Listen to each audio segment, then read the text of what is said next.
Começa agora o programa A Hora e a Vez da Pequena Empresa, sempre levando para você muitas informações e atrações. Confira!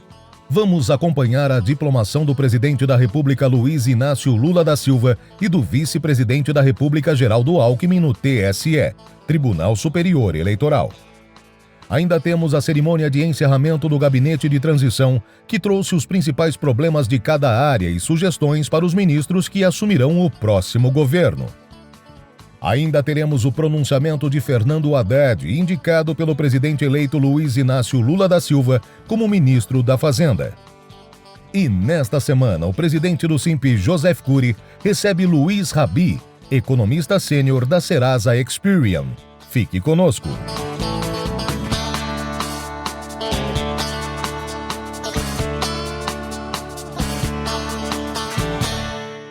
Dia 12 de dezembro de 2022 ficou marcado pela diplomação do presidente da República Luiz Inácio Lula da Silva e do vice-presidente da República Geraldo Alckmin no TSE, o Tribunal Superior Eleitoral.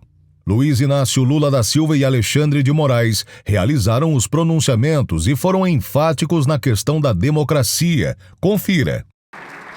Eu sei o quanto custou, não apenas a mim, quanto custou ao povo brasileiro essa espera para que a gente pudesse reconquistar a democracia nesse país.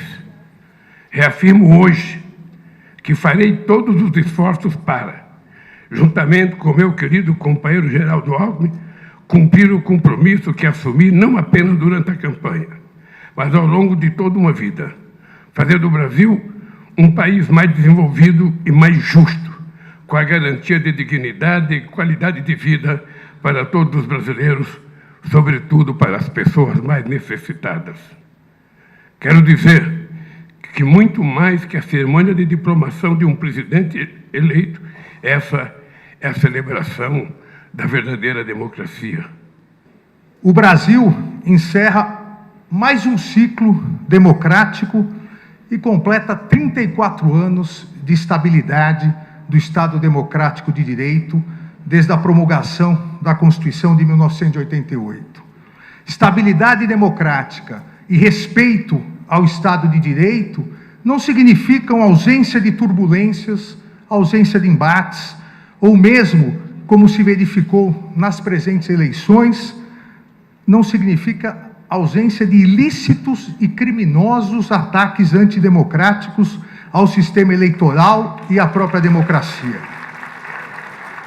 Estabilidade democrática e respeito ao Estado de Direito significam observância fiel à Constituição, pleno funcionamento das instituições e integral responsabilização de todos aqueles que pretendiam subverter a ordem política, criando um regime de exceção.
O Gabinete de Transição realizou uma cerimônia de encerramento e agradecimentos aos 32 grupos técnicos GTs que entregaram na tarde de terça-feira, dia 13 de dezembro, os relatórios finais ao presidente eleito Luiz Inácio Lula da Silva.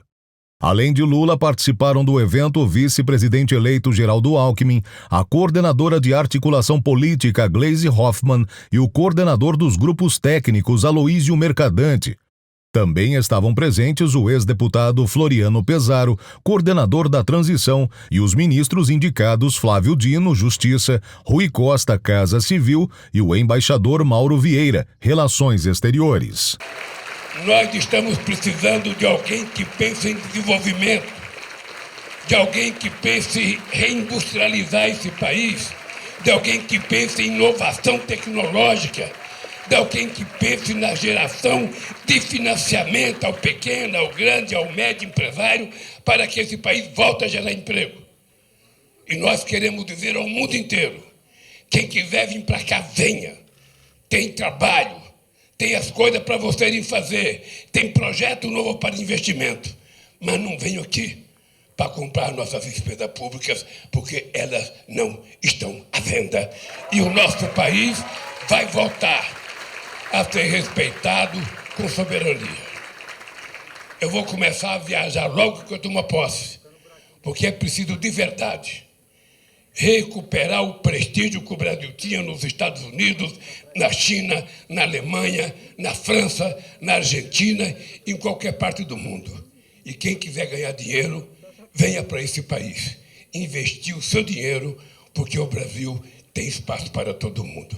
E ao mercado, eu queria dizer ao glorioso mercado, ao mercado que muitas vezes parece invisível, ao tentarem julgar o que nós estamos fazendo, digam se em algum momento da vida do mercado brasileiro ganharam tanto dinheiro como ganharam de 2003 a 2008, quando eu presidi este país. De pergunta ao agronegócio se ganhou o tanto de dinheiro que ganhou no meu tempo. Pergunta aos empresários da indústria se ganharam tanto dinheiro como ganharam no meu tempo. Pergunta aos banqueiros se ganharam tanto dinheiro.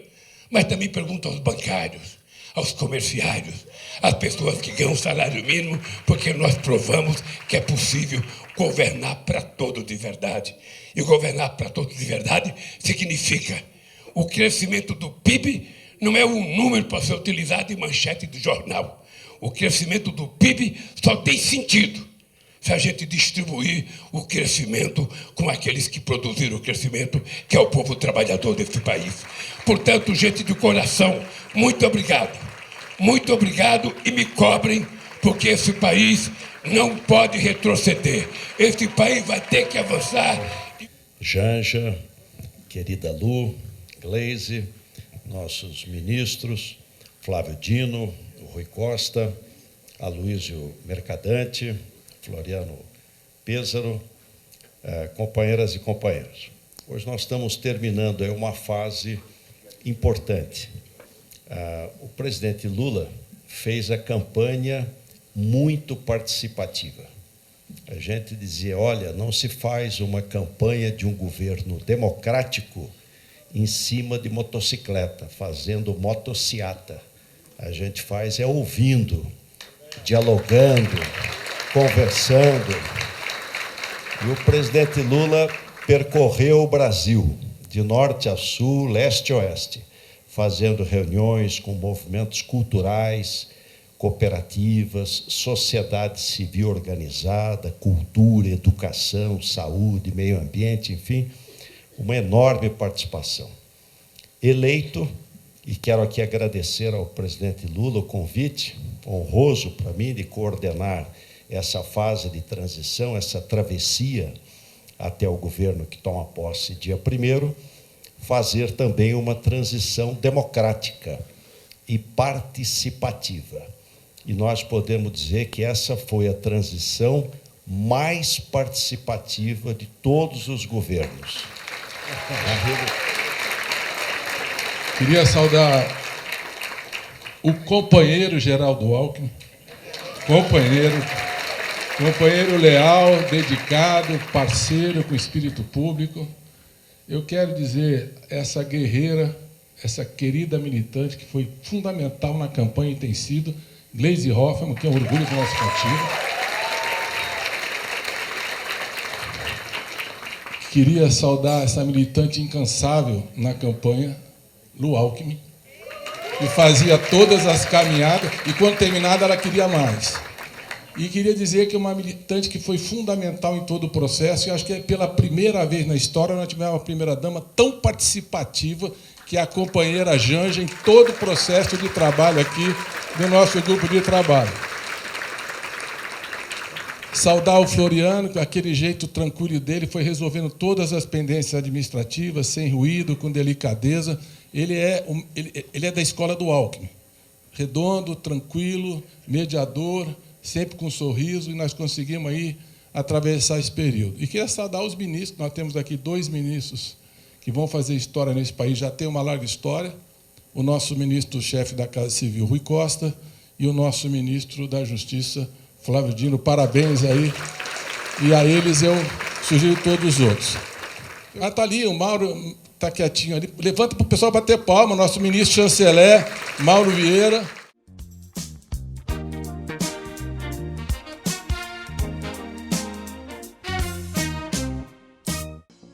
Clube Simp Vantagens. Um presente para você que utilizou ou utiliza algum serviço do Simp. Economize seu dinheiro em mais de 300 estabelecimentos com descontos de até 60%. Serviços gratuitos e sorteios para você.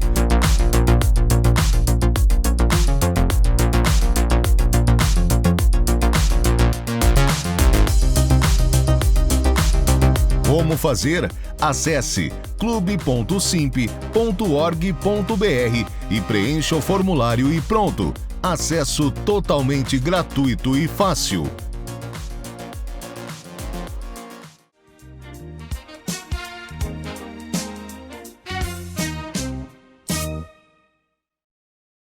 Ainda no dia 13 de dezembro, Fernando Haddad, indicado pelo presidente eleito Luiz Inácio Lula da Silva como ministro da Fazenda, anunciou os primeiros nomes de sua equipe econômica e projetou o futuro. Acompanhe. Então, o arcabouço fiscal que nós pretendemos encaminhar, ele, na minha opinião, tem que ter a premissa de ser confiável, né, de ser sustentável e de demonstrar a sustentabilidade das finanças públicas. O que significa isso?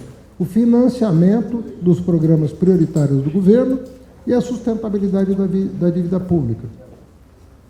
Nós temos que compatibilizar a responsabilidade fiscal com responsabilidade social.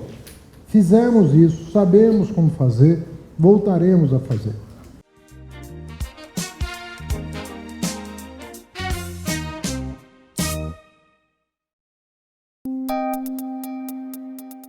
Entrevista da semana. Nosso convidado de hoje é Luiz Rabi, economista-chefe da Serasa Experience. É um prazer tê-lo conosco. Prazer é nosso, eu agradeço a oportunidade de estar aqui falando com todos vocês. Indiscutivelmente, a Serasa Experience é uma referência em informações cadastrais, creditícias, etc. Como é que anda a inadimplência? Infelizmente, esse ano de 2022, nós estamos batendo um triste recorde de inadimplência, tanto na pessoa física quanto na pessoa jurídica. Nós atingimos agora em outubro 69 milhões de brasileiros nessa situação, ou seja, com uma restrição em seu nome, ou seja, inadimplente, o que representa praticamente 42% da população adulta do país. Ou seja, se você sai na rua, de cada 10 pessoas, 4 estão inadimplentes. Isso é um recorde histórico, tanto em termos absolutos, 69 milhões, quanto em termos relativos, 42% da população. E no caso das empresas, nós também, infelizmente, estamos batendo um recorde histórico. Agora, em outubro, nós fechamos o mês com 6,3 milhões de empresas inadimplentes no Brasil, sendo que a grande maioria são micro e pequenas empresas. Mais de 90% delas são micro e pequenas empresas. Então, este ano tem sido realmente bastante difícil e bastante desafiador do ponto de vista da inadimplência, tanto para a pessoa física quanto para a pessoa jurídica. Bem, quando você tem uma empresa negativada, o crédito fica cada vez mais difícil e cada vez mais caro. Qual a sua avaliação desse cenário todo e como sair disso? De fato, isso é uma verdade, porque a inadimplência é um dos principais componentes do chamado spread bancário, que é justamente aquela margem que o banco cobra em cima da taxa Selic, ou seja, em cima do seu custo de captação, para emprestar, seja para as pessoas físicas, seja para as empresas. E este ano, as taxas de juros, de empréstimos subiram justamente por causa desses dois fatores. Primeiro, porque o Banco Central, para combater a inflação, veio subindo a taxa Selic mês após mês, ao longo de praticamente todo o ano de 2022. E, em segundo lugar, dado que a inadimplência subiu, tanto no caso das pessoas físicas quanto das pessoas jurídicas, os bancos acabam incorporando este custo e aumentando o spread bancário. Então, quando hoje um consumidor ou quando uma empresa vai ao banco, vai a alguma financeira ou alguma entidade do sistema financeiro tomar crédito, está pagando um juros bem maior do que pagava há 12 meses atrás, por exemplo. Então, o aumento da inadimplência, juntamente com o aumento da taxa Selic, acabou ocasionando uma elevação brutal das taxas de juros para quem precisa de crédito. Isso praticamente em todas as linhas de financiamento. Qual a sua visão daqui para frente? Para 2023. 2023, esse cenário ele não se altera muito, pelo menos no seu início, já que o próprio Banco Central já sinalizou que vai manter a taxa Selic alta durante um tempo suficientemente longo para fazer com que a inflação, que hoje está rodando ali na casa dos 7%, 8%, convirja para a meta, ou para suas metas, tanto em 2023 quanto em 2024, da forma mais rápida possível. Então, pelo menos até a metade deste ano, a taxa Selic ela não cai. Então, isso significa que um componente do custo do crédito vai ficar alto. E a inadimplência é aquela história, ela sobe o elevador e desce de escada. Ou seja, aumentar a inadimplência é muito rápido e muito fácil, vamos assim dizer. Consertar esse problema já é mais difícil e demorado. Por quê? Porque hoje uma pessoa inadimplente, ela deve, em média, para quase 4 credores diferentes. E uma empresa inadimplente deve, em média, para 7 credores diferentes. Então, ficar inadimplente é muito rápido. Sair da inadimplência é mais demorado, envolve renegociar as suas dívidas, no caso das empresas, com esses 7 credores em média que uma empresa negativada hoje tem, e isso não acontece da noite para o dia. Então, mesmo que a economia ganhe tração este ano, a curva de inadimplência, seja das pessoas físicas, seja das pessoas jurídicas, vai demorar um certo tempo para começar a cair. Então, nós vamos enfrentar, pelo menos durante o primeiro semestre, taxas de juros elevadas, o que faz com que a economia também não consiga crescer de forma adequada justamente nesse início de ano. A convergência que o Banco Central busca, mantendo a taxa de juros elevada, é para inibir consumo, ou seja, um processo recessivo. Sim. O novo governo eleito, ele quer gerar emprego, aumentar consumo, aumentar demanda, enfim, crescimento econômico. Como é que isso se conversa, não politicamente, mas na visão da sua empresa especializada em análise de crédito? Excelente pergunta, porque só é possível, de fato, entrar numa trajetória consistente e duradoura de crescimento econômico no ambiente de inflação baixa. Inflação alta não combina com crescimento econômico acelerado. Só que a inflação baixa é um pressuposto, é um pré-requisito para que a economia possa deslanchar. Então, nós teremos que ter, primeiro, uma redução consistente da inflação, e isso, como eu falei, não acontece da noite para o dia, demora para acontecer, talvez aí olhando os próximos 12 meses, para aí sim o Banco Central, nessa certeza de que a inflação de fato está caindo de forma consistente, vá aos poucos reduzindo a taxa de juros. E aí justamente nesse momento que a economia vai começar a ganhar tração. Então, antes da economia começar a crescer, a inflação tem que cair, as taxas de juros têm que cair, porque o crescimento econômico é uma consequência, não é uma causa desse processo. A gente sabe que na economia as tendências elas demoram para acontecer. Por isso que eu estou falando que no primeiro semestre, praticamente nós não vamos ver crescimento econômico em quase nenhum setor da economia. Sim. Porque a inflação ela precisa de um tempo para reduzir e o Banco Central precisa de um tempo para perceber e ter a certeza que, de fato, ele tem espaço para ir reduzindo a taxa Selic. E é justamente a partir daí que também a inadimplência começa a ceder e aí só num segundo momento a economia volta a crescer. Então, há uma defasagem, os próprios economistas reconhecem que há uma defasagem entre 6 e 9 meses, né, para que a redução da taxa de juros acabe impactando positivamente o crescimento econômico. Então, 2023, na verdade, vai ser uma espécie de ano de transição, né, entre uma situação que eu comentei ainda está bastante difícil, né, iremos passar por essa transição ou por esse ajuste em 2023, para ali a partir do segundo semestre ou no final do ano que vem, já sim engatar uma nova trajetória mais consistente de crescimento econômico. Ou seja, uma visão mais conservadora, final do ano que vem, em que deve começar a ter impactos de crescimento, segundo as análises de dados disponíveis hoje. Sim. Que medidas macroeconômicas poderão vir, políticas públicas, negociações, enfim. Mas o cenário normal é esse. O que poderia impactar uma velocidade de aceleração e redução desse prazo, na sua visão? Uma queda mais rápida da inflação. Por exemplo, existe um componente de incerteza em relação à inflação, que é justamente como é que vão ficar a partir do ano que vem essa redução temporária dos combustíveis, das alíquotas de ICM sobre combustíveis e energia elétrica que nós tivemos nesse segundo semestre. Que foi um fator que conseguiu reduzir a inflação nesse período, mas é um fator ainda teoricamente transitório.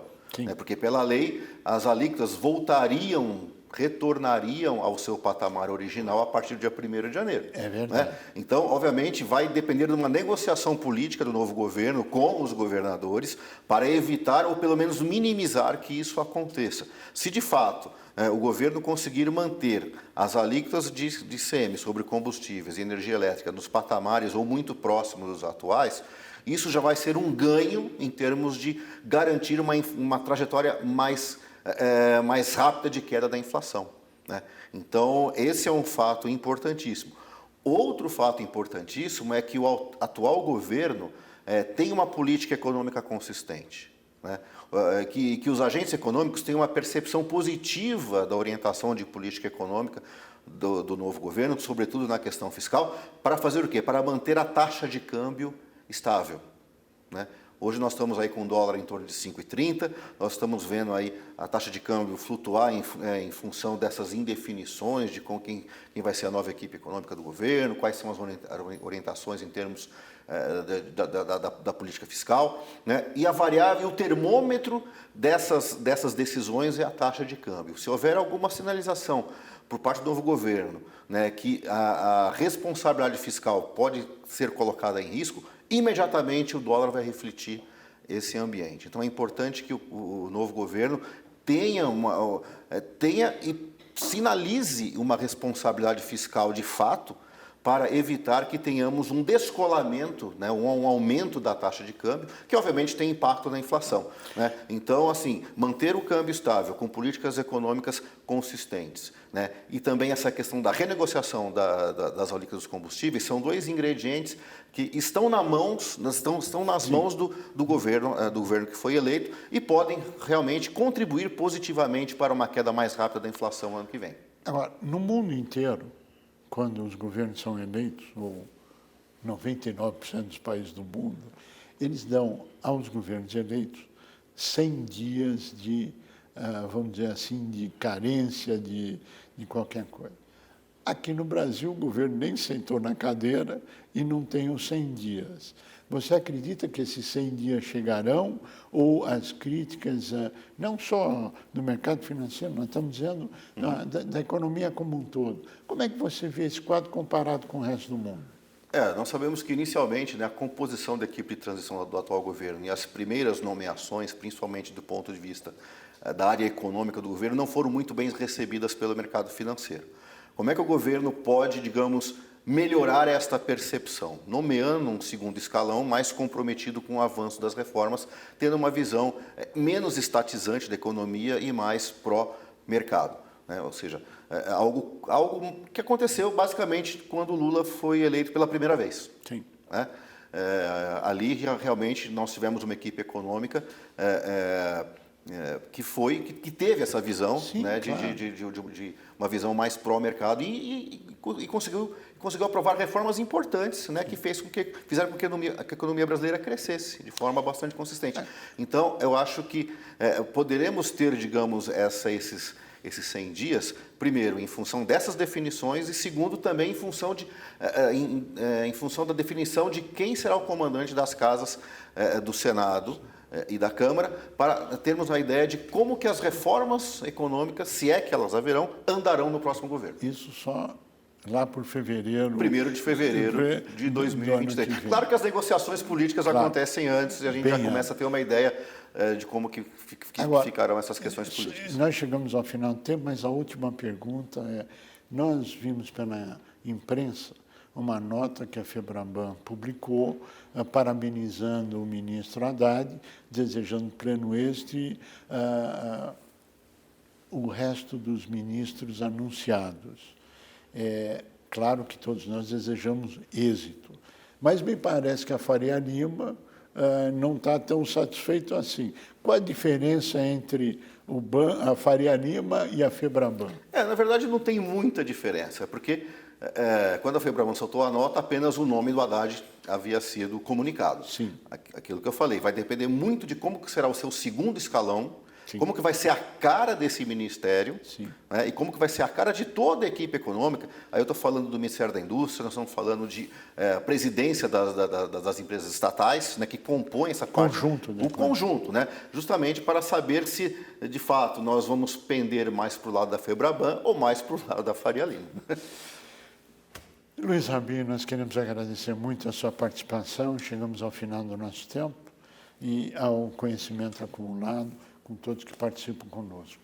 A você que esteve conosco, o nosso mais profundo agradecimento, com a certeza que estaremos juntos na semana que vem. Até lá! Nossos agradecimentos aos 49 países que nos acompanham. Acompanhe você também. www.simp.org.br